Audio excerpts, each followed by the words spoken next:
سب سے پہلے کس بات کی؟ شہادتین کی گواہی لینا. شہادتین کی گواہی دے دے تب انہیں یہ بتانا کہ اللہ رب العالمین نے دن و رات میں تمہارے پر 5 وقت کی نماز فرض کی ہے. یہ بات کب بتانی ہے؟ شہادتین کے اقرار کر لے تب. توحید اور رسالت، توحید کا بھی اقرار کرے اور رسالت کا اقرار کرے، دونوں چیزوں کا اقرار کرے تب ہمیں ان کو نماز کی دعوت دینی ہے کہ نماز اللہ رب العالمین نے دن و رات میں 5 وقت کی نماز فرض کی ہے. جب نماز قائم کرنے لگے تب انہیں یہ بتانا کہ اللہ رب العالمین نے زکوٰۃ فرض کی ہے، جو مالداروں سے لینا ہے، غریبوں کو دینا ہے. اب اس حدیث سے پوائنٹ کیا نکلا؟ اس حدیث سے پوائنٹ یہ نکل رہا ہے کہ ایک ہندو کو آپ نماز کی تعلیم نہیں دیں گے، ایک مشرک کو آپ نماز کی تعلیم نہیں دیں گے، اہل کتاب کو نماز کی طرف نہیں بلائیں گے. کس چیز کی طرف بلائیں گے؟ توحید و رسالت کی طرف بلائیں گے، تاکہ اسلام کی جو بنیاد اس پر آ جائے. ایک اللہ پر ایمان لے آئے، محمد صلی اللہ علیہ وسلم کی رسالت پر ایمان لے آئے. اب اس کا تقاضا ہے کہ نماز بھی پڑھے، روزہ بھی رکھے، زکوٰۃ بھی دے، حج بھی کرے، عمرہ بھی کرے. لیکن جو آدمی ابھی توحید شرک کر رہے ہیں، اسی طرح شرک کر رہے ہیں جس طریقے سے ہندو لوگ شرک کرتے ہیں، مشرک لوگ شرک کرتے ہیں. مسلمانوں میں اتنی بڑی تعداد ہے، اور یہ بات اللہ بھی بتا رہا. اللہ رب العالمین سورہ یوسف میں ارشاد فرماتا ہے وَمَا يُؤْمِنُ أَكْثَرُهُم بِاللَّهِ إِلَّا وَهُمْ مُشْرِكُونَ. مسلمانوں کی بڑی تعداد ہے، اللہ پر ایمان لانے والے ہیں، لیکن اکثر مسلمان شرک کرنے والے، اللہ کے ساتھ شریک ٹھہراتے ہیں. یہ بات بتانے والا میں نہیں، یہ بات بتانے والا اللہ رب العالمین. مسلمان ہو کر اکثر مسلمان شرک میں واقع ہیں. اب آپ وہ جو حدیث معاذ ہے اس سے جوڑ کر دیکھیں کہ مسلمان ایسا ہے جو شرک کر رہا، شرک کرنے والا مسلمان حج کر رہا ہے، اس کا حج قبول ہوگا؟ نہیں قبول ہوگا، حج قبول نہیں ہوگا. بظاہر مسلمان، لیکن وہ شرک میں واقع ہے، قبروں کو پوجتا ہے، غیر اللہ سے مانگتا ہے، اولاد مانگتا ہے، استغاثہ کرتا ہے، حاجت روائی کرتا ہے، مشکل کشا سمجھتا ہے، تو اس کا حج قبول نہیں ہوگا. یہاں پہ پوائنٹ مل رہا ہے، حدیث سے مل رہا ہے، حدیث رسول سے جو بخاری اور مسلم میں ہے اور قرآن کی آیت سے. اس لیے اس بات پر حیرانی نہیں ہونا چاہیے کہ مسلمان ہے تو شرک نہیں کرے گا.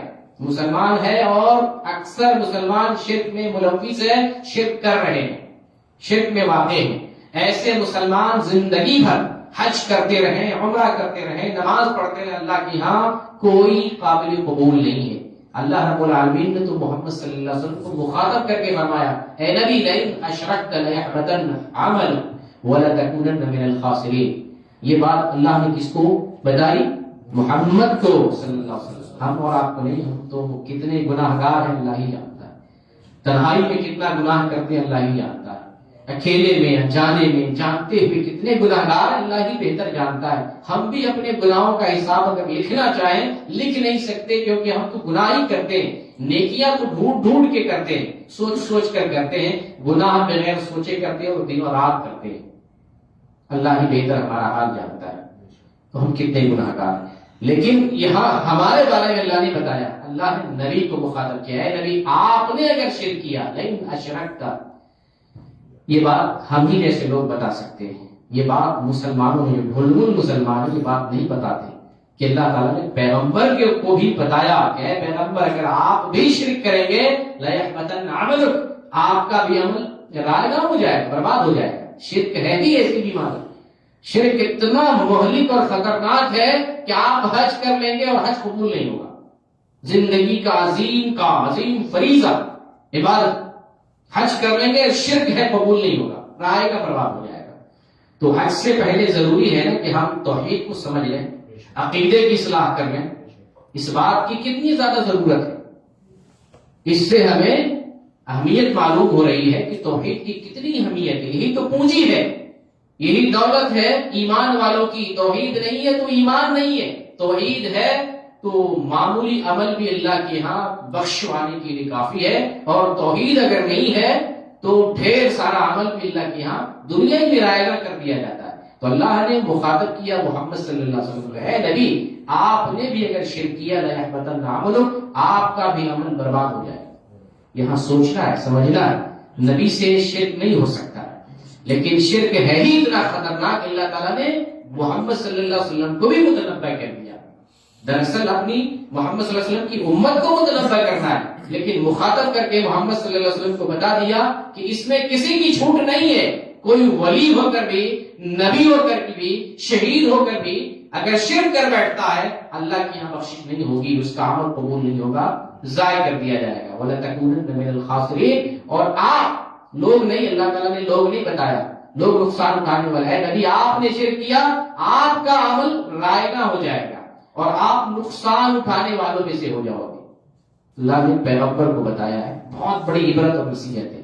یہ آیت مطلب ہمارے یہاں علماء نہیں بتائیں گے، چھپا لیں گے، جیسے یہودی اور عیسائی جو ان کے بائبل میں اسلام کے مطابق جو چیزیں تھیں نا، چھپا لیتے تھے، ہاتھ رکھتے تھے تو اس کو چھپا لیتے تھے۔ کیوں؟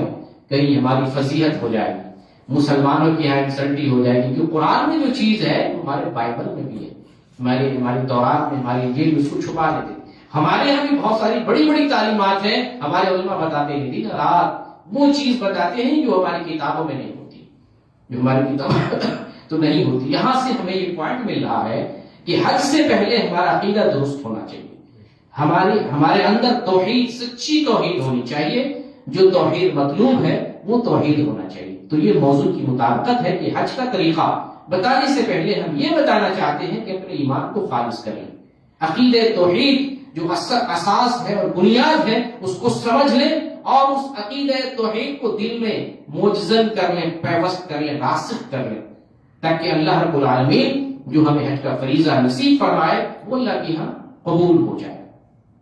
اور اس کے بعد جو لوگ اس سال حج پہ نکل رہے ہیں، حج کرنے کی سعادت حاصل کر رہے ہیں اور حج کر سکیں گے، اللہ رب العالمین سے دعا کر کے اللہ تعالیٰ ان سب لوگوں کو حج مبرور عطا فرمائے۔ اور جہاں بھی دنیا کے کونے کونے سے حج کے لیے آ رہے ہیں، بوڑھے ہیں، معذور ہیں، تکلیف میں ہیں، یا کسی طرح کا کوئی جو ہے پرابلم ہے جسمانی یا کسی طرح کی کوئی دقت، اللہ ان کے راستے میں آسانی فرمائے، امن کے ساتھ ان کو مکہ تک پہنچائے اور امن و سکون کے ساتھ حج کرنے اور امن و سکون کے ساتھ اپنے گھر والوں تک پہنچا دیں، آمین یا رب العالمین۔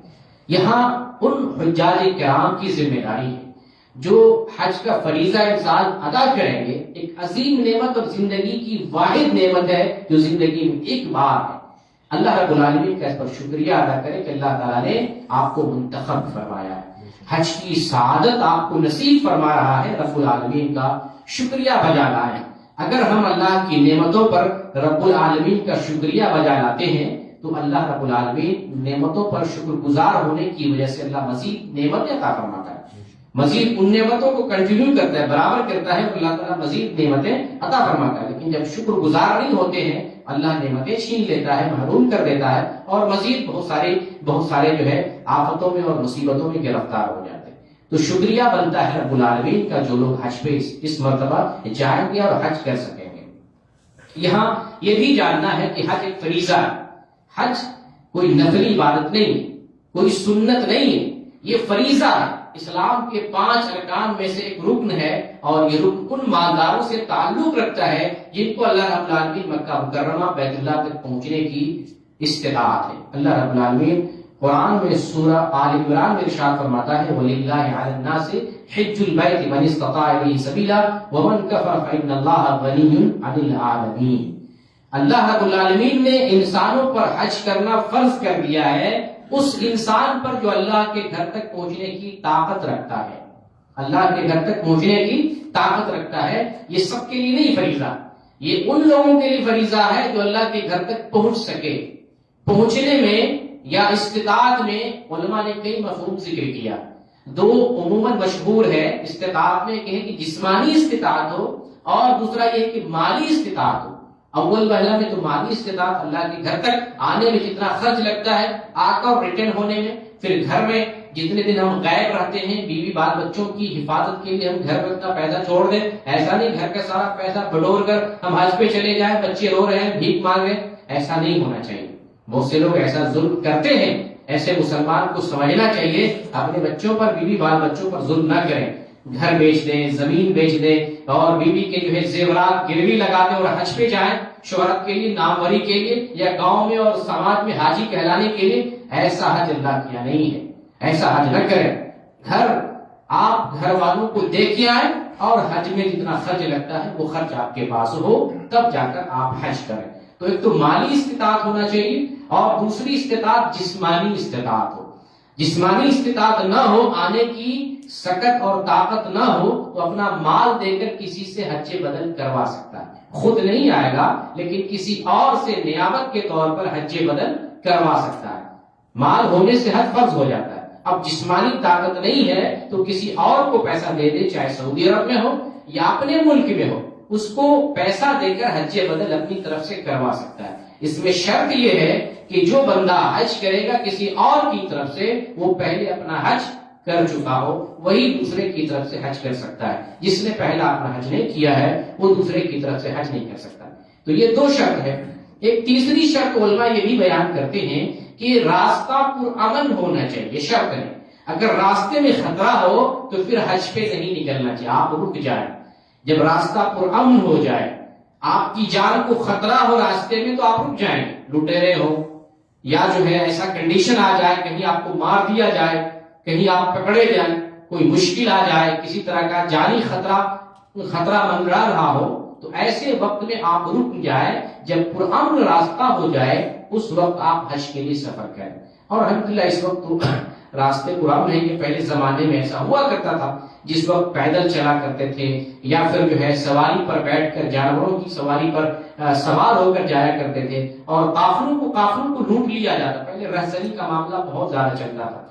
لیکن آج کل اس وقت جو ہے حالات اچھے ہیں، لیکن کوئی ضروری نہیں کہ ہمیشہ ایسے حالات رہیں. دنیا میں جو معاملات چل رہے ہیں ہندو مسلم کا، اور اسلام کے خلاف جو شکلیں اور صورتیں ظاہر ہو رہی ہیں، طاقتیں اسلام کے خلاف جمع ہو رہی ہیں، اسلام کو مٹانے اور توڑنے کے لیے لوگ بہت پریشان ہیں. ہم کچھ نہیں کر رہے ہیں، ظلم پہ ظلم سہ رہے، پھر بھی الزام ہمیں پر سہ رہے، پھر بھی ظلم ہمارے اوپر ہی کیا جاتا ہے. الحمدللہ اللہ تعالیٰ پھر بھی ہماری حفاظت کر رہا ہے.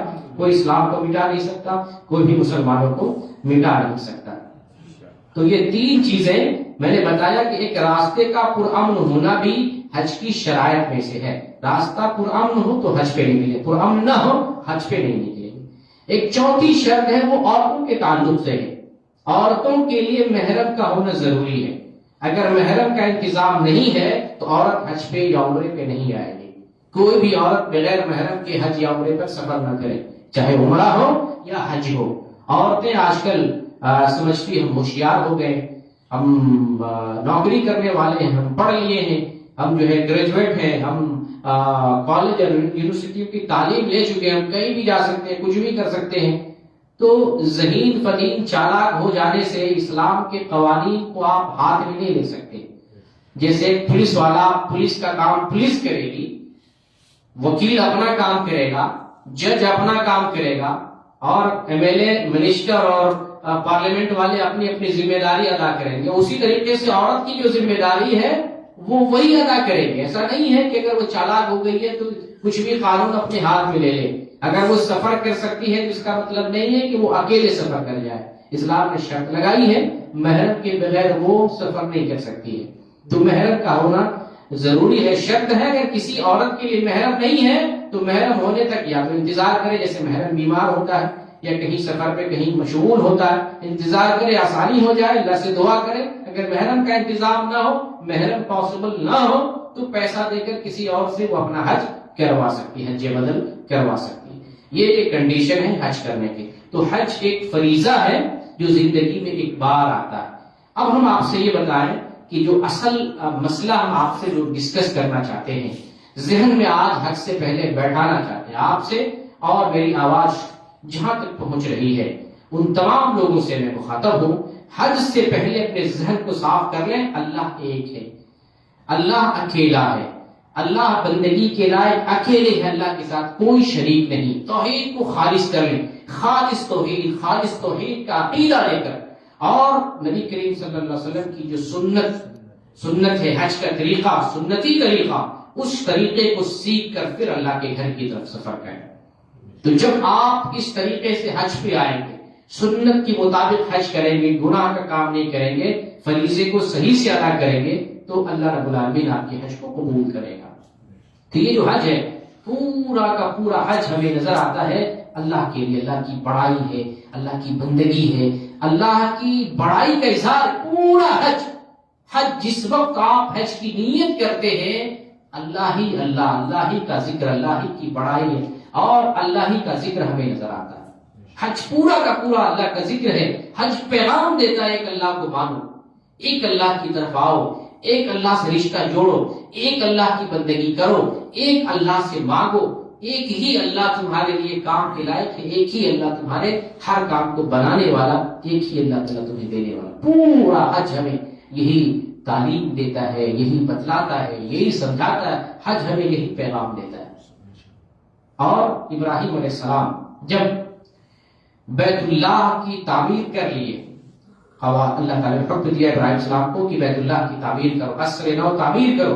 ابراہیم علیہ السلام نے جب بیت اللہ کی تعمیر کر لیا اپنے بیٹے اسماعیل علیہ السلام کے ساتھ مل کر، تب اللہ تعالیٰ نے حکم دیا کہ ابراہیم تم لوگوں میں صلاح لگاؤ، اعلان کر دو وَأَذِّن فِي النَّاسِ بِالْحَجِّ يَأْتُوكَ رِجَالًا وَعَلَى كُلِّ ضَامِرٍ يَأْتِينَ مِنْ كُلِّ فَجٍّ عَمِيقٍ۔ اے ابراہیم تم لوگوں میں اعلان کر دو کہ اے لوگوں حج کرو، حج پہ آؤ، اللہ تعالیٰ نے تم لوگوں پر حج فرض کیا ہے۔ یہ جو حج کی صدا ابراہیم علیہ السلام سے اللہ تعالیٰ نے لگانے کے لیے حکم دیا۔ ابراہیم علیہ السلام کہتے ہیں اے اللہ اس لقودق صحرا میں میری آواز کو کون سننے والا ہے، کون سننے والا ہے؟ یہ پورا حج ہمیں ایک اللہ کی طرف لے جاتا ہے، اللہ کی طرف لے جاتا ہے۔ ابراہیم علیہ السلام کی بیوی ہاجرہ علیہ السلام، جب ابراہیم علیہ السلام نے بیوی ہاجرہ کو لقودق صحرا میں تنہا چھوٹے بچے کے ساتھ، معصوم دودھ پیتے بچے کے ساتھ چھوڑا، ہاجرہ کیا فرماتی ہے کہ آپ اپنے شوہر سے محبت بھرے لہجے میں آپ ہمیں تنہا اس جگہ پر چھوڑ کے کیوں جا رہے ہیں؟ کیا اللہ کا حکم ہے؟ ابراہیم علیہ السلام کہتے ہیں ہاں یہ اللہ کا حکم ہے۔ تو ایمان والی بیوی کیا کہتی ہے؟ تب اللہ ہمیں ضائع نہیں کرے گا۔ یہ پورا حج ہمیں اللہ سے تعلق جوڑتا ہے، اللہ پر اعتماد پیدا کرتا ہے۔ پتہ نہیں کہاں سے یہ باباؤں کا تصور ہمارے دماغوں میں بیٹھا دیا گیا، جو کچھ کرتے ہیں بابا کرتے ہیں، جو کچھ کرتے ہیں بابا کرتے ہیں۔ کل ایک ویڈیو دیکھ رہا تھا، یہ جو یونس گوہر نام کا ایک آدمی ہے جو ریاض گوہر اپنے آپ کو جو ہے مہدی ہونے کا دعویٰ کیا، مہدی، اور پھر وہ مر بھی گیا، اب اس کے چیلے چپاٹے اس کے مشن کو چلا رہے ہیں۔ تو یونس گوہر نام کا آدمی کس سے بتا رہے ہیں کہ آدمی سمندر میں ڈوب رہا تھا، تو اس نے یا جنید کا نعرہ لگایا، تو جنید حاضر ہو گئے، تو کہا ٹھیک ہے تم جنید کا نام لیتے رہو بچ جاؤ گے۔ تو یہ بندہ ڈوبنے والا یا جنید کا نعرہ لگا رہا ہے، جنید جو ہے یا اللہ کا نعرہ لگا رہے ہیں۔ یہ بندہ کہا کہ جنید تو اللہ کا نعرہ لگا رہے ہیں، ہم تو یا جنید کہیں، چلو ہم بھی یا اللہ کہتے ہیں، جس طریقے سے جنید کہہ رہے ہیں میں بھی وہی نعرہ لگاتا ہوں، وہ یا اللہ کہنے لگا تو پھر ڈوبنے لگا۔ پھر اس نے پکارا جو ہے یا جنید، میں ڈوبنے لگا۔ تو جنید حاضر ہوئے اور کہا، بیان کیا کہ میں تو ڈوبنے لگا یا اللہ کہنے سے۔ تو جنید کیا کہتے ہیں کہ تو اللہ تک پہنچا ہی نہیں ہے، تو میرے تک پہنچا، میرا نام لے، یا جنید کا تو بچے گا اور میں اللہ تک پہنچا ہوں، اس لیے میں یا اللہ کہہ رہا ہوں۔ یہ شرکیہ تعلیم ہمارے ذہنوں میں، ہمارے دماغوں میں بیٹھایا گیا ہے۔ اس لیے میرے بھائی حج سے پہلے ذہن کو خالص کریں۔ صرف اگر حج کا طریقہ جانتے ہیں، حج کی تاریخ اور ہسٹری پڑھتے ہیں، آپ کا ذہن صاف ہو جائے گا۔ ابراہیم علیہ السلام کی بیوی کہتی ہیں کہ اگر اللہ کے بھروسے آپ ہمیں چھوڑ کے جائیں اللہ نہیں ضائع کرے گا۔ ابراہیم علیہ السلام اللہ کی تو ولی ہے نا، لاکھ جنید بغدادی ایک طرف، ابراہیم علیہ السلام ایک طرف۔ بیوی نے یہ نہیں کہا کہ میرے شوہر جو ہے ولی ہیں، اللہ کے ولی ہیں، بچا لیں گے، ہمیں سنبھال لیں گے، ہمیں یہ کر دیں گے، وہ کر دیں گے۔ بیوی نے کہا اللہ نہیں ضائع کرے گا۔ ایمان تو ہمیں وہاں سے مل رہا ہے، پتہ نہیں ہمارے ایمان کو کہاں سے لوگوں نے بگاڑ دیا، ہم امت مسلمہ کو کس راستے پہ لوگوں نے لگا دیا۔ ایک اللہ کو چھوڑ کر ہم غیر اللہ کے راستے پر لگے ہوئے ہیں۔ آج جو ذلت اور رسوائی ہمارا مقدر بنی ہوئی ہے، یہی وجہ ہے کہ ہم نے اس توحید کو چھوڑ دیا، اس عقیدے کو چھوڑ دیا، جس کی وجہ سے اللہ ہمیں عزت دیتا ہے، جس کی وجہ سے اللہ ہماری حفاظت کرتا ہے، جس کی وجہ سے اللہ ہمارے ایمان کو اور عمل کو قبول کرتا ہے، آج ہم نے وہ دعوت چھوڑ دی، وہ طریقہ چھوڑ دیا، وہ راستہ چھوڑ دیا، جس کی وجہ سے آج اللہ تعالیٰ نے ہمیں ذلت میں مبتلا کر دیا۔ آج ہم ذلیل و خوار اسی بنیاد پر ہیں کہ اکثر و بیشتر مسلمان ہو کر شرک میں واقع ہیں، شرک کر رہے ہیں، جس کی گواہی اللہ رب العالمین نے دی سورہ یوسف میں کہ ہم پر ایمان لانے والے بہت سے لوگ ہیں، لیکن اکثر و بیشتر مسلمان میرے ساتھ شرک کر رہے ہیں، اکثر مسلمان شرک میں پڑے ہوئے ہیں۔ تو ابراہیم علیہ السلام کو اللہ نے فرمایا کہ ابراہیم تم صدا لگاؤ، تم حج کی صدا لگاؤ کہ اے لوگو آؤ حج کی طرف۔ ابراہیم علیہ السلام کہتے ہیں اللہ رب العالمین یہاں میری آواز کو کون سننے والا، یہاں تو کوئی انسان نظر نہیں آتا۔ اللہ ارشاد فرماتا ہے کہ ابراہیم تم صدا لگاؤ، میرا کام ہے تمہاری آواز کو، تمہاری صدا کو لوگوں تک اور انسانوں تک پہنچانا۔ ابراہیم علیہ السلام پہاڑ پہ کھڑے ہوتے ہیں اور صدا لگاتے ہیں انسانوں اللہ رب العالمین تمہارے اوپر حج فرض کیا، لہٰذا اللہ کے گھر کی طرف آؤ اور اللہ کے گھر کا حج کرو۔ ابراہیم علیہ السلام نے صدا لگائی اور اللہ رب العالمین نے اس صدا کو پوری دنیا کے مسلمانوں تک، لوگوں تک پہنچا دیا۔ ہر اس لوگ تک، ہر اس آدمی تک اللہ تعالیٰ نے ابراہیم علیہ السلام کی صدا کو پہنچا دیا جس کی قسمت میں حج کرنا یا عمرہ کرنا لکھا ہوا تھا۔ اسی وجہ سے جو لوگ عمرہ کرتے ہیں، حج کرتے ہیں، وہ جب نیت کرتے ہیں حج کی اور عمرے کی، وہ نیت کرتے ہیں اللہم لبیک حجن، اللہم لبیک عمرۃ۔ یہ ابراہیم علیہ السلام کی صدا کا جواب ہے۔ ابراہیم علیہ السلام نے پکارا اے لوگو اللہ کے گھر کی طرف حج کرنے کے لیے آؤ، تو لوگ کہتے ہیں اللہم لبیک عمرہ، اللہم لبیک حج، اے اللہ میں حاضر ہوں، تو نے جو حج کرنے کے لیے اعلان کروایا تھا، تو نے حج کرنے کے لیے مجھے بلایا تھا اور میری تقدیر میں لکھ رکھا تھا، تیری آواز تیری صدا پر میں حاضر ہو رہا ہوں، لبیک میں حاضر ہوں، حج کرنے کے لیے حاضر ہو رہا ہوں۔ تو یہ اس صدا کا جواب ہے۔ یہاں سے بھی پتہ چلتا ہے کہ ہم توحید کے لیے حاضر ہو رہے ہیں۔ اللہ نے اپنے گھر کے لیے بلایا، اپنی عبادت کے لیے بلایا، اپنی زیارت کے لیے بلایا، ہم اللہ کی صدا پر لبیک کہتے ہوئے اللہ کے گھر کی طرف نکلتے ہیں اور اللہ کی عبادت کرتے ہیں۔ تو ابراہیم علیہ السلام نے ایک صدا لگائی تھی اور اس صدا کے لیے جو ہم پھر اللہ رب العالمین کے گھر کی طرف جو ہے سفر کرتے ہیں، حج کرتے ہیں اور عمرہ کرتے ہیں۔ تو یہ جو پورا حج ہے، ہم دیکھتے ہیں اس پورے حج میں اللہ ہی کا نام ہے، اللہ کا نام ہے، اللہ کا ذکر ہے، اللہ کی پڑھائی ہے، اللہ کی بندگی ہے، اللہ سے دعا ہے، اللہ سے مانگنا ہے، اللہ سے پورا حج اللہ سے تعلق ہے۔ اسی کا نام توحید ہے، ایک اللہ پر ایمان لانا۔ آپ ذرا مثال سے سوچنے کی اور سمجھنے کی کوشش کریں، پوری دنیا سے مسلمان ایک جگہ جمع ہو رہے ہیں، ایک جمع لاکھوں کی تعداد میں لوگ جمع ہوتے ہیں، بڑی تعداد میں، اور کتنا پیسہ خرچ کر کے آتے ہیں، اور کتنا وقت لگتا ہے، کتنی محنت لگتی ہے، کتنی بھیڑ ہوتی ہے، پھر اس بھیڑ کو کنٹرول کرنے کے لیے گورنمنٹ کو کتنی محنت کرنی پڑتی ہے۔ اس محنت میں، اتنی بھاگ دوڑ میں، اتنا پیسہ خرچ کرنے میں اللہ کو کیا پوچھ رہا ہے؟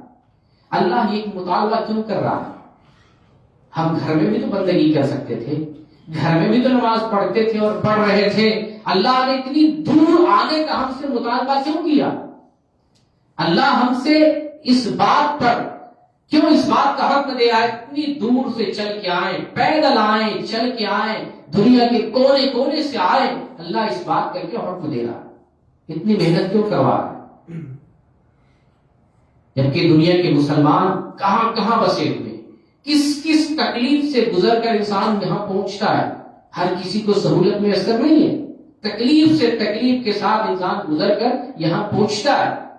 بہت سارے لوگ ہوں گے حج کا پیسہ جمع کرنے کے لیے، ایک پیسہ جیسے ایک اینٹ جوڑ کر مکان بناتے ہیں، ایک دھاگا جوڑ کر کپڑے جوڑتے ہیں، بناتے ہیں، اس طرح سے بہت سے لوگ ہیں، ایک کپڑا سل کر، ایک جو ہے مزدوری کر کے، دہاڑی لگا کر کے، کتنی محنت مشقت، سالوں سال پیسہ جمع کر کے پیسہ اکٹھا کرتا ہے اور حج کے لیے آتا ہے۔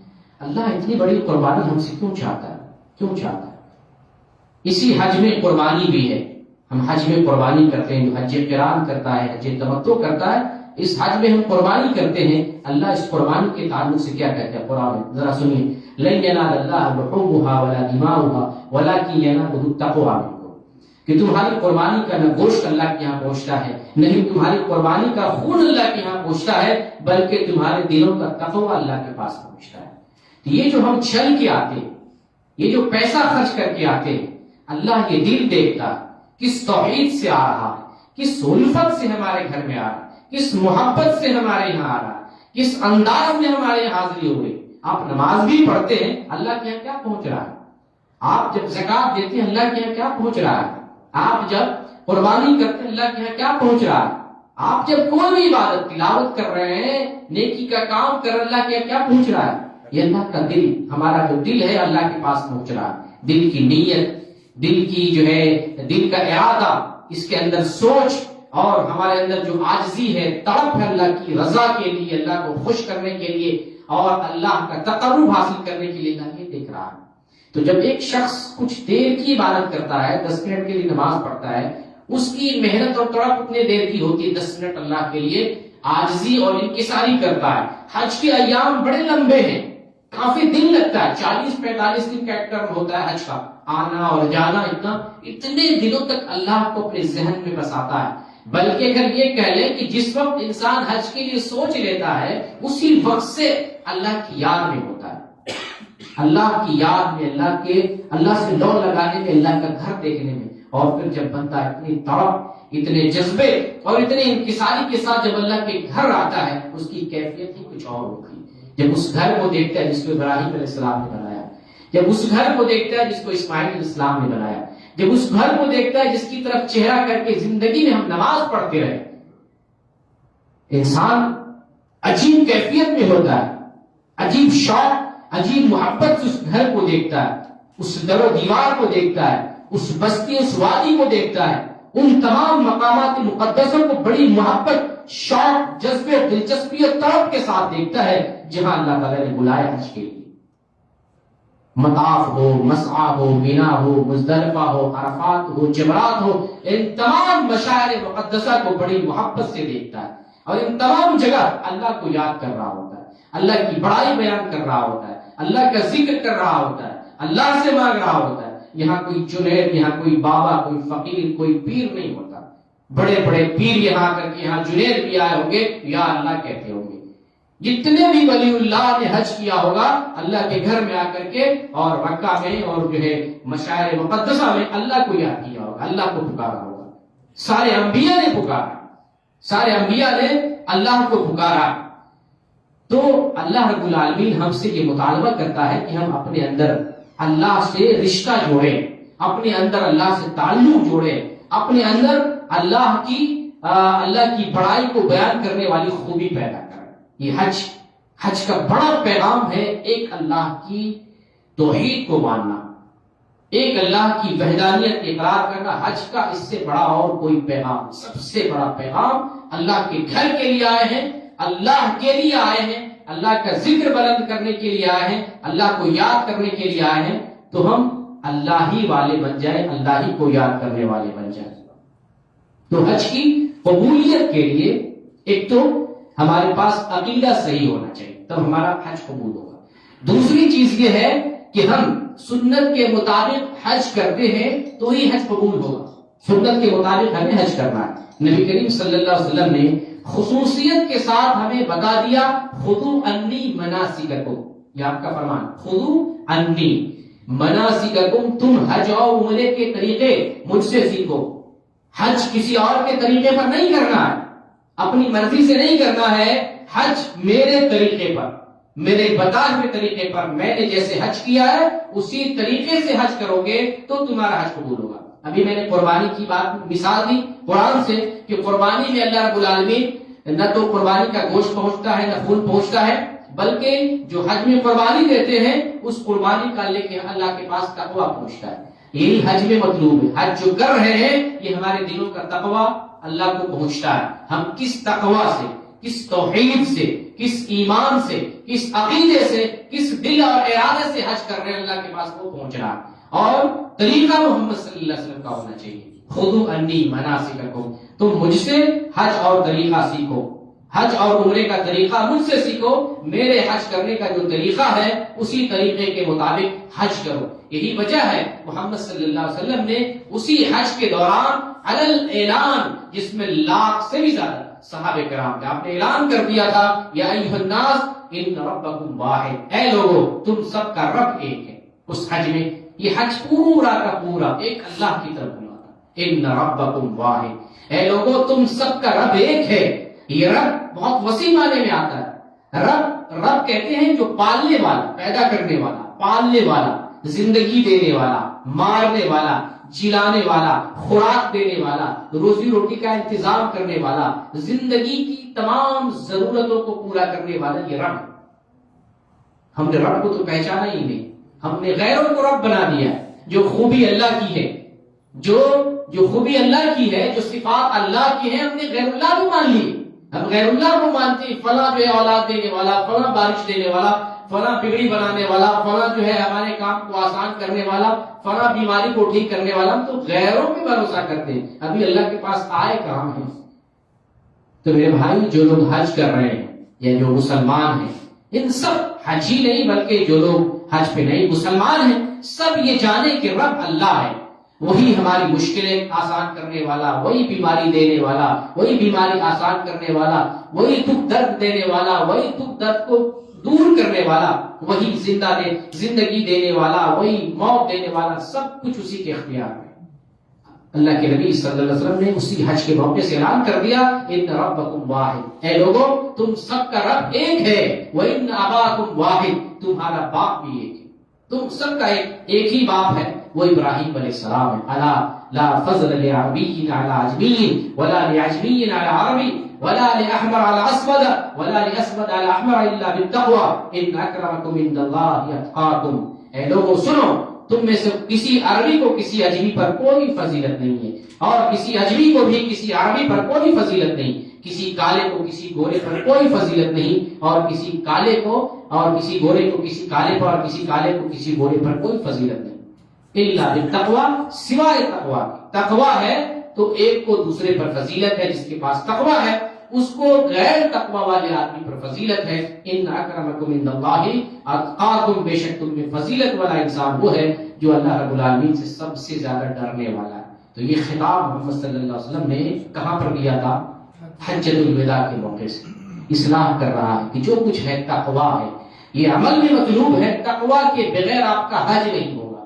اس لیے میرے بھائی، حج سے پہلے یہ چیک کر لیں ہمارے پاس عقیدہ توحید ہے کہ نہیں، ہم ایک اللہ پر صحیح سے ایمان لاتے ہیں کہ نہیں، ہم نے رب کو صحیح سے پہچانا کہ نہیں۔ اگر رب کو صحیح سے پہچان گئے، رب پر صحیح سے ایمان لے آئے، اپنی توحید کو ہم نے اپنے دل کے اندر صحیح سے بسا لیا ہے، اور پھر اس کے بعد سنت کے مطابق حج کرتے ہیں، یقیناً اللہ حج قبول کرے گا، یقیناً اللہ کا وعدہ۔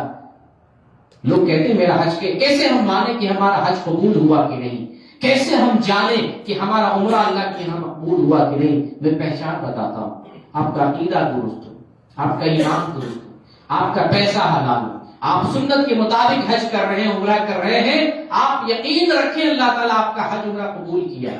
آپ مایوس کیوں ہوتے ہیں؟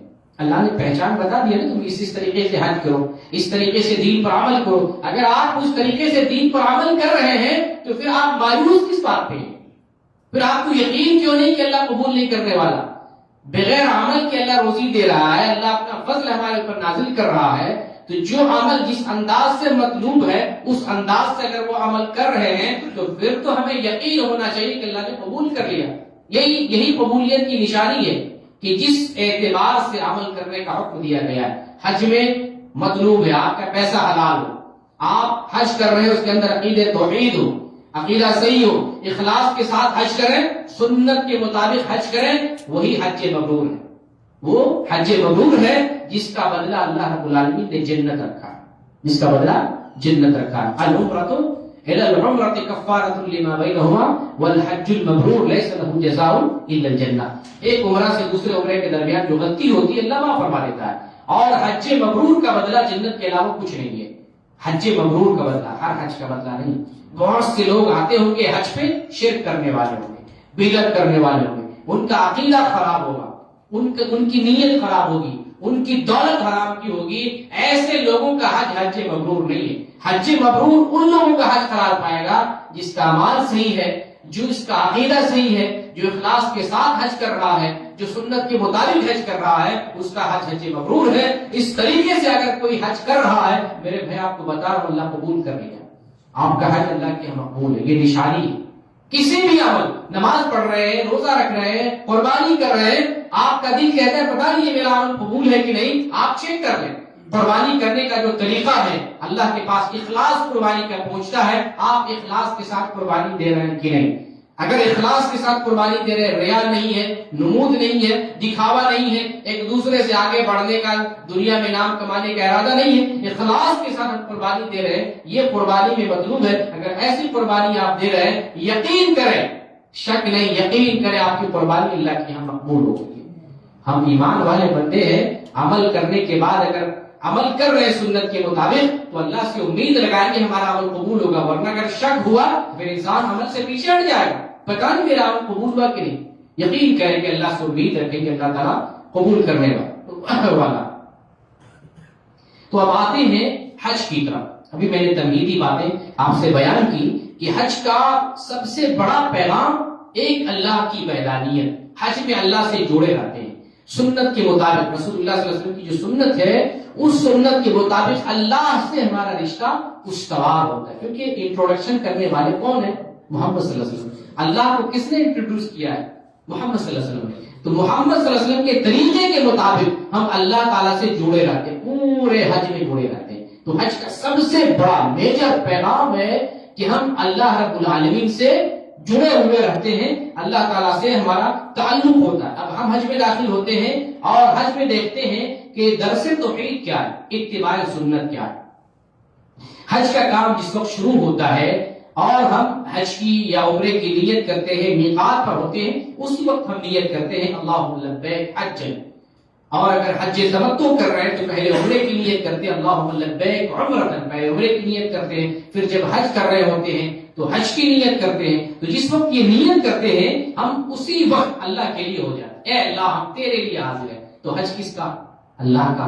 حج کس کے لیے؟ اللہ کے لیے۔ یاد کس کی؟ ذکر کس کا؟ بڑائی کس کی؟ عبادت کس کی؟ سب اللہ کے لیے۔ جس وقت ہم کہہ دیا ہے اللہ ہم حاضر ہیں، یہ پورا کا پورا حج اللہ کے لیے، یہ پورا حج توحید ہے، اللہ کی پکار ہے، اللہ کی یاد، اللہ کا ذکر ہے۔ تو اور یہ بتایا بھی میں نے پہلے کہ یہ جو تلبیہ پکارتے ہیں لبیک، اسی صدا کا جواب ہے جو ابراہیم علیہ السلام نے سینکڑوں سال پہلے لگائی تھی، اے لوگو اللہ کے گھر کی طرف آ جاؤ۔ تو ہم لوگ تلبیہ پکارتے ہیں، نیت کرتے ہیں حج اور عمرے کی، اور میقات سے تلبیہ پکارتے ہوئے نکلتے ہیں لبیک اللہم لبیک لبیک لا شریک لک لبیک ان الحمد والنعمت لک والملک لا شریک لک۔ لیکن کتنی مرتبہ ہم اللہ سے وعدہ کر رہے ہیں لبیک اللہم لبیک، اے اللہ ہم حاضر ہیں، اے اللہ ہم حاضر ہیں۔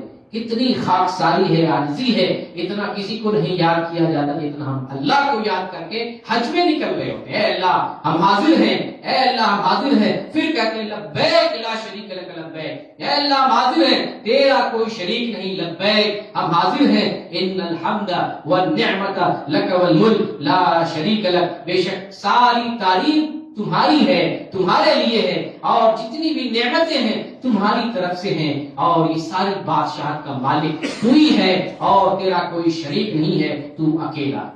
تو یہ تلبیہ ہم پڑھتے ہیں اور اللہ رب العالمین کی جو ہے بڑائی بیان کرتے ہیں، اللہ کا ذکر کر رہے ہوتے ہیں۔ جب ہم کہتے ہیں لبیک اللہم لبیک، اس کا مطلب یہ ہوتا ہے کہ بندہ ایک پتلا بن جاتا ہے تسلیم اور رضا کا، ایک فداکار، جان نثار، عاجزی کا پتلا بن کر یہ وعدہ کر رہا ہوتا ہے اللہ میں حاضر ہوں، اس عمل کے لیے حاضر ہوں جس کے لیے تو بلا رہا، میں تیرا بن کر عاجز بندہ، عاجز کمتر حقیر بندہ بن کر، ایک جو ہے عاجزی والا بن کر میں تیرے دربار میں آنے کے لیے تیار ہو رہا ہوں، اس کام کے لیے تیار ہوں، حاضر ہو رہا ہوں، سراپا پتلا، سراپا ایک مجسمہ بن کر جس کے لیے تو بلا رہا میں آ رہا ہوں۔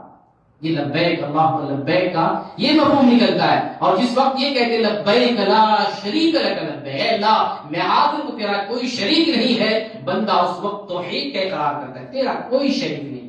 یہی درس توحید حج میں ہم نیت ہی کرتے ہیں اور اسی وقت سے اقرار کرنا شروع کر لیتے ہیں لبیک لا شریک لک لبیک۔ جو بندہ حج کر لے سنت کے مطابق حج کر لے، عمر بھر کبھی بھی توحید سے ہٹے گا نہیں. یہ توحید ایسا پختہ، یہ جو ہے ایسی پختہ توحید ہمارے دل میں پیوست ہو جائے گی، پھر بندہ بدلے گا نہیں. لیکن شرط یہ ہے حج کو حج کی طرح کرے، حج کی طرح انجام دے تب. تو لبیک لا شریک لک لبیک، توحید کا اقرار ہے تیرا کوئی شریک نہیں. تو اکیلا روزی دیتا ہے، اکیلا دنیا چلا رہا، اکیلا زندگی دیتا ہے، اکیلا موت دیتا ہے، اکیلا بیماری دیتا ہے، اکیلا شفا دیتا ہے. تیرا کوئی شریک، کوئی پارٹنر کوئی نہیں ہے، اکیلا ہے تو. حیرت ہے مسلمان ہو کر ہم اللہ کا پارٹنر مانتے ہیں، اللہ کا شریک مانتے ہیں، اللہ کے لیے وسیلہ بناتے ہیں جبکہ اس کا کوئی شریک نہیں. وسیلہ بنانے کا کیا مطلب ہے؟ اللہ کا کوئی شریک، جبکہ اللہ کا کوئی شریک نہیں. یہاں اقرار کر رہے ہیں اللہ کا کوئی شریک نہیں، کوئی وسیلہ نہیں. انبیاء نے اللہ کو پکارا ہے، ڈائریکٹ پکارا ہے. جب انبیاء نے وسیلہ نہیں لگایا، انبیاء نے تعلیم دی ہے اللہ کو ڈائریکٹ پکارو، تو پھر ہم وسیلہ کیوں لگاتے ہیں؟ اللہ کے پاس پہنچنے کے لیے اور اللہ کو یاد کرنے کے لیے کسی وسیلہ کی ضرورت نہیں ہے. اور پھر جب ہم کہتے ہیں ان الحمد والنعمت لک والملک لا شریک لک، جب یہ ہم کہتے ہیں، اقرار کر رہے ہوتے ہیں کہ تعریف کے لائق اللہ کے علاوہ کوئی نہیں ہے، اور جتنی بھی نعمتیں ہیں ہر قسم کی نعمت دینے والا اللہ. دنیا میں کوئی بھی نعمت، کوئی بھی ضرورت ہو، اس کو پورا کرنے والا صرف اللہ. اللہ کے علاوہ اور کوئی نہیں ہے جو نعمت دینے والا صرف اللہ. ہر قسم کی نعمت، ضرورت، یہ ہم اقرار کر رہے ہوتے ہیں. اور یہ بھی اقرار کرتے ہیں کہ حقیقی بادشاہ، حقیقی مالک اور سچا جو ہے اس کائنات کو چلانے والا صرف اللہ رب العالمین ہے، جو اکیلا ہے، تنہا، اس کا کوئی شریک نہیں ہے. تو یہ ہم حج میں تلبیہ پکارتے وقت یہ ساری چیزیں اقرار کرتے ہیں اور بار بار توحید کی صدا بلند کرتے ہیں، عاجزی کا اظہار کرتے ہیں، رب العالمین کی طرف قدم بڑھا رہے ہوتے ہیں.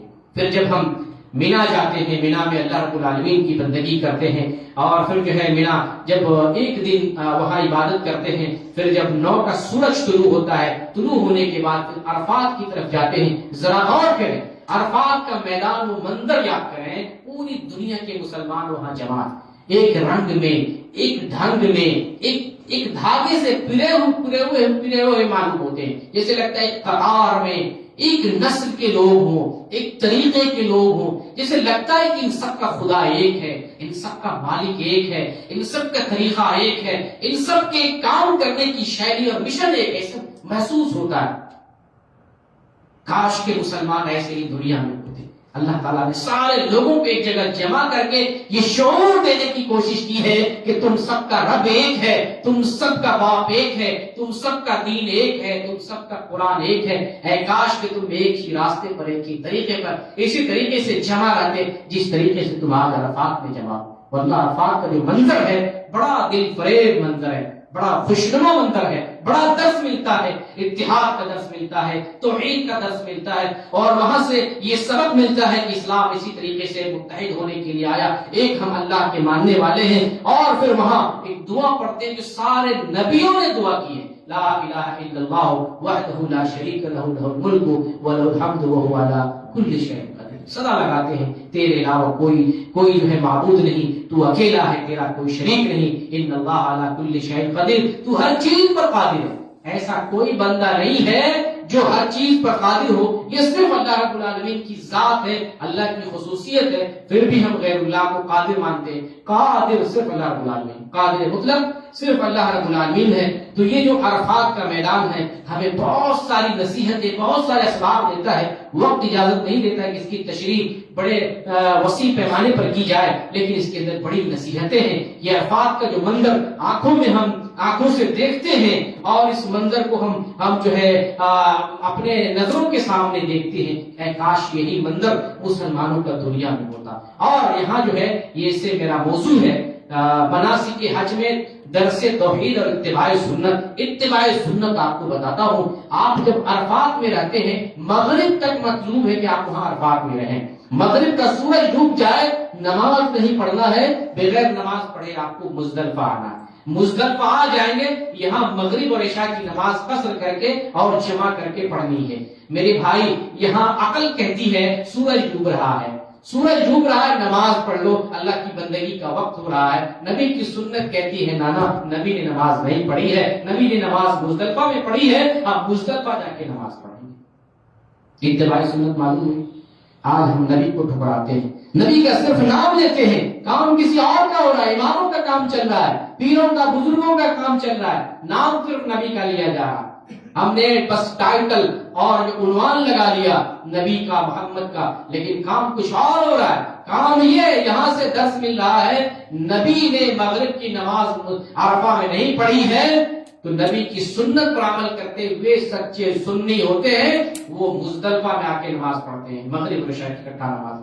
عقل کہتی ہے مغرب کا وقت ہے، نماز کا وقت، اللہ کی بندگی کا ثواب ملے گا، لیکن سنت کہتی نہ، ہمیں حج میں اتباع سنت چاہیے، نبی کی سنت چاہیے، اور یہ اتباع سنت اس سے جو ہے درس ملتا ہے کہ صرف حج ہی میں مطلوب نہیں ہے، تمام امور میں نبی کریم صلی اللہ علیہ وسلم کی ایسے ہی اتباع کی جائے گی جیسے آپ نے عمل کیا ہے۔ تو یہ ہے اتباع سنت، نبی کی سنت ہے مزدلفہ میں نماز پڑھنا۔ لوگ مزدلفہ آتے ہیں، یہاں مغرب اور عشاء کی نماز اکٹھے پڑھتے ہیں اور قصر کے ساتھ پڑھتے ہیں، صرف اس لیے پڑھتے ہیں نبی کا حکم ہے خذوا عنی مناسککم، تو مجھ سے حج اور عمرے کا طریقہ سیکھو، یہ نبی کا حکم ہے۔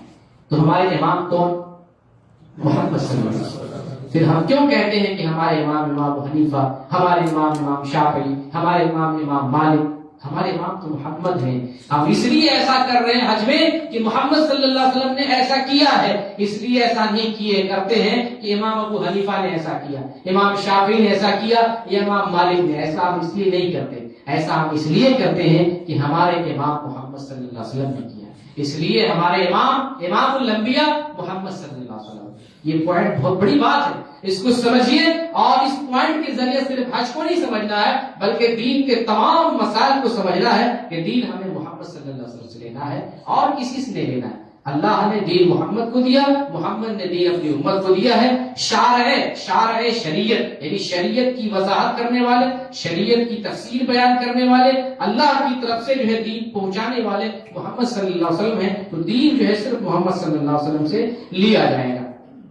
پھر جب آپ مزدلفہ آتے ہیں، مغرب عشاء کی نماز پڑھ کے آپ سو جاتے ہیں، پھر اب آ جاتا ہے 10 تاریخ یوم النحر۔ یوم النحر اس کا قرآن نے نام دیا سورۃ توبہ میں الحج الاکبر، حج اکبر کا نام دیا، یوم النحر بھی نام ہے اور حج اکبر بھی نام ہے۔ یہ غلط فہمی میں دور کر دوں، بہت سے لوگ یہ سمجھتے ہیں کہ اگر عرفات کے دن جمعہ پڑ جائے تو حج اکبر ہی ہے، یہ لوگوں کی غلط فہمی ہے۔ ہر حج حج اکبر ہے اور وہ 10 تاریخ ہے، 10 تاریخ کو حج اکبر کہا جاتا ہے، ہر 10 تاریخ، ہر یوم النحر کو۔ لوگوں کے اندر یہ غلط فہمی حج اکبری کے تعلق سے، وہ لوگوں کی اپنی بنائی ہوئی چیز ہے، جو چیز سنت میں نہیں وہ دین نہیں، وہ لوگوں کی غلط فہمیاں۔ تو بہرکیف یوم النحر ایک بڑا دن ہے، اس لیے بڑا دن ہے کہ آج قربانی بھی ہے، جس کے بارے میں اللہ تعالیٰ نے خصوصی قرآن میں ذکر کیا، اور جو ابراہیم علیہ السلام کی سنت ہے، اور اللہ رب العالمین نے اس سنت کو ایسی یاد بنایا کہ حج سے اس کو جوڑ دیا، اور حج سے جوڑ کر اللہ رب العالمین نے اس کو عید کا دن بنا دیا، یوم الاضحیٰ، عید کا دن بنا دیا، تاکہ ابراہیم علیہ السلام اس عظیم سنت کو ہمیشہ قیامت تک لوگ یاد کرتے رہیں، اور اس یاد میں اللہ کی یاد وسیع ہے۔ قربانی ابراہیم علیہ السلام کے لیے نہیں کرتے ہیں، سبحان اللہ، یہ بھی سمجھنا ہے تو یاد ابراہیم علیہ السلام کی، لیکن اللہ کے نبی ابراہیم علیہ السلام کے لیے قربانی نہیں کرتے ہیں، قربانی اللہ کے لیے کرتے ہیں۔ تمام قربانی، تمام نماز، تمام زکات، تمام حج، یہ سب اللہ رب العالمین کے لیے، لیکن ابراہیم علیہ السلام کی یاد کو اللہ تعالیٰ نے بڑی یاد بنا دیا، اس کو یاد کیا جاتا ہے۔ اور یہ جو یوم النحر ہے 10 تاریخ کا، یہ بڑا عظیم دن ہے، اس لیے حج اکبر کا نام دیا گیا۔ حج اکبر آج کے دن حج تمتع کرنے والا یا حج قران کرنے والا 5 کام کرتا ہے، بڑا عظیم کام، اس میں سے ایک کام قربانی بھی ہے جو ابراہیم علیہ السلام کیا، 5 کام کرتا ہے۔ رمی جمار کرتا ہے، 3 جو جمرات ہیں ان میں سے ایک کو کنکری مارتا ہے، جو بڑا ہے جمرہ عقبہ ہے، ایک کو کنکری مارتا ہے، ایک کام ہوا۔ پھر قربانی کرتا ہے، پھر جو ہے بال اڑاتا ہے، پھر اس کے بعد طواف افاضہ کرنے جاتا ہے، اس کے بعد حج کی سعی کرتا ہے۔ یہ 5 کام بڑے اہم کام ہے، پورا دن انسان بزی رہتا ہے۔ حج میں اتنی مشغولیت کسی دن نہیں جتنی مشغولیت اور مصروفیت جو ہے 10 تاریخ کو ہوتی ہے، بلکہ بہت سارے آدمی یہ 5 کام اس دن کر بھی نہیں کر پاتا۔ کسی کا طواف رہ جاتا ہے، کسی کا جو ہے کسی کی سعی رہ جاتی ہے، یعنی کچھ کام باقی رہ جاتے ہیں، کسی کی جو ہے قربانی چھوڑ جاتی ہے، بلکہ یہ 5 کام حاجی کو انجام دینا ہے۔ اور یہ سارے کام کس لیے ہیں؟ اللہ کی بڑائی کے لیے. میں آپ کو توحید بتا رہا ہوں کہ حج میں توحید ہے. یہ سارے کام کس کے لیے کر رہے ہیں؟ آپ جو ہے کنکری مارا، آپ نے کیا کہا؟ اللہ اکبر. اللہ کنکری مارے، اللہ اکبر. کنکری مارے، اللہ اکبر. کس کا نام لے رہے ہیں؟ ابراہیم علیہ السلام کا، محمد صلی اللہ علیہ وسلم کا، کسی پیر اور ولی کا؟ اللہ رب العالمین. تو اللہ کی یاد ہے، اللہ کی یاد، اللہ کی بڑائی بیان کر رہے ہیں. توحید، اللہ سب سے بڑا، یہ توحید ہے. اللہ سے بڑا کوئی نہیں، اللہ سب سے بڑا. پھر آپ جب کنکری مارتے قربانی کرتے ہیں، اللہم تقبل منی، میری طرف سے اللہ قبول کرو.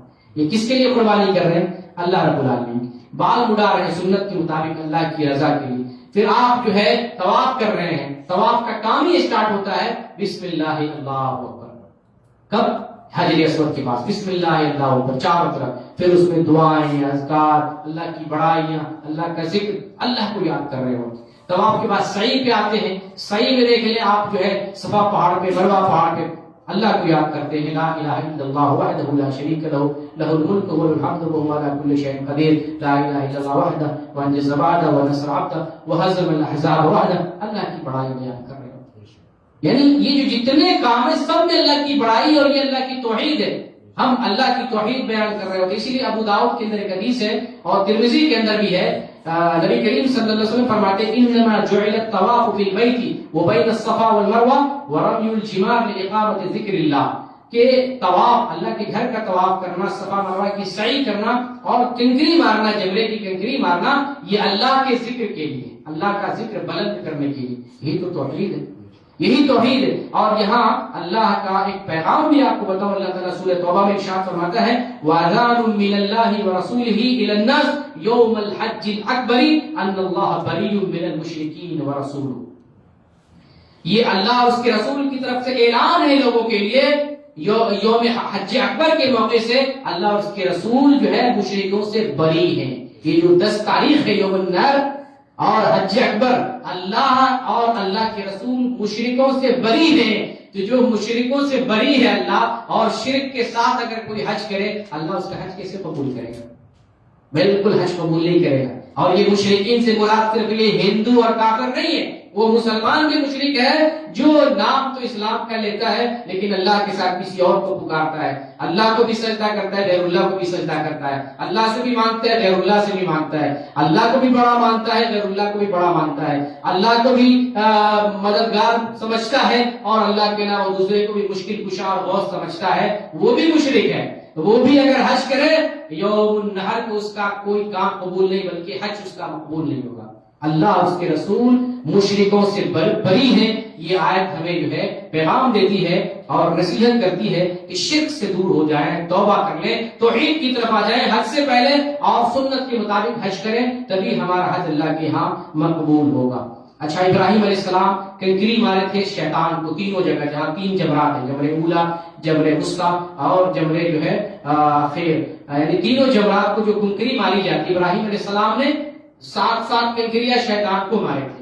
تو وہاں شیطان نیچے زمین میں دھس گیا تھا. آج شیطان نہیں ہے، لیکن اس یاد کو ذکر کی، اس یاد کو، اس منظر کو یاد رکھتے ہیں اور اللہ کا ذکر کرتے ہیں، اللہ کا نام لیتے ہیں، ابراہیم علیہ السلام کا نام نہیں لیتے ہیں. گویا کہ ہم اس کنکری مارنے میں بھی اللہ رب العالمین ہی کو یاد کرتے ہیں، اسی کا ذکر کرتے ہیں. پھر اس کے بعد جو ہے ایام تشریق 11 تاریخ، 12 تاریخ، 13 تاریخ، ان تاریخوں میں کنکری مارتے ہیں.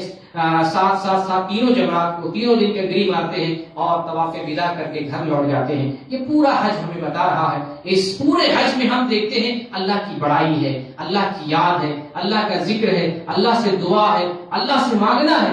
اسی لیے تو محمد صلی اللہ علیہ وسلم نے مکہ میں جب نبی بن کر آئے، رسول بن کر آئے، مکہ والوں کو اعلان کر دیا یا ایھا الناس قولوا لا الہ الا اللہ تفلحون. اے لوگو تم سب کہہ دو لا الہ الا اللہ، اللہ کے علاوہ کوئی عبادت کے لائق نہیں، تفلحو، کامیاب ہو جاؤ گے. تو آج اگر ہم کامیاب نہیں ہیں، ذلیل ہیں، خار ہیں، رسوا ہیں، مظلوم ہیں، مقہور ہیں، ظالموں کے نردے میں ہیں، دشمن ہم پر حاوی ہے، یا مسلمان کمزور ہو گئے، مسلمان دبے کچلے مارے جا رہے، کاٹے جا رہے، ان تمام چیزوں میں اگر دیکھا جائے سب سے اول سبب یہ ہے کہ ہم نے اللہ کے ساتھ شریک ٹھہرایا، اللہ پر صحیح سے ایمان نہیں لایا، اللہ کو صحیح سے مانتے نہیں ہیں، اللہ پر صحیح سے ایمان یقین جانے میں رب کعبہ کی قسم کھا کر کہتا ہوں، اگر انسان ایک اللہ پر ایمان لائے، یعنی صحیح سے توحید ربوبیت کو، توحید الوہیت کو، توحید اسماء و صفات کو اقرار کر لے، صحیح سے اس پر ایمان لائے،